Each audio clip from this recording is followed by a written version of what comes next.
2025, I want to be very intentional and very genuine about getting the gospel, the real deal, true gospel out there to as many people as possible. And I prayed about it, and I kind of realized I just had this TikTok account sitting here rotting.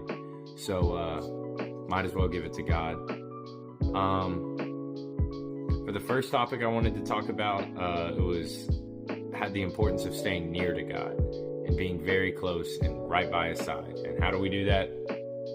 Stay in this Word. This is our food spiritually. The way you eat physically to regain strength and gain strength is the same way you need to eat spiritually to gain spiritual strength.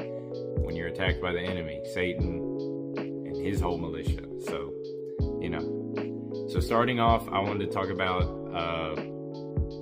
how to find the truth and how to, how it will set you free and what to do.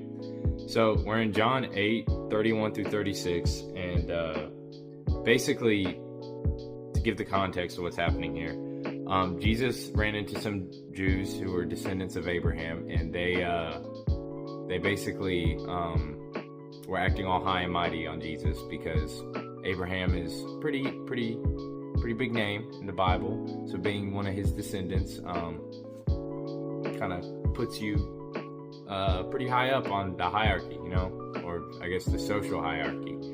And so Jesus walked in and said, I'm the Son of God, and I am eternal. Abraham wasn't eternal. He was a mortal man, and I'm not. He was a mortal man, but I'm the Son of God. So, and they didn't like that. So 31-36 is where I'm going to start. So it says, so Jesus was saying to those Jews who had believed in him, if you continue in my word, then you are truly my disciples, and you will know the truth, and the truth will set you free.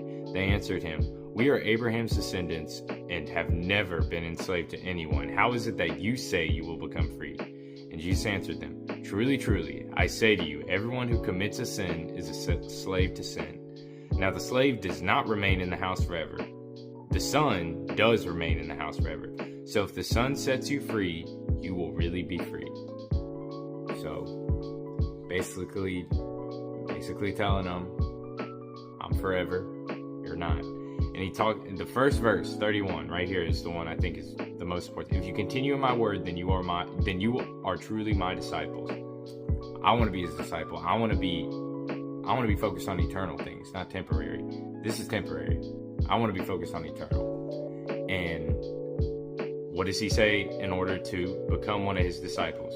To continue in my word. Like I said, the analogy I gave before.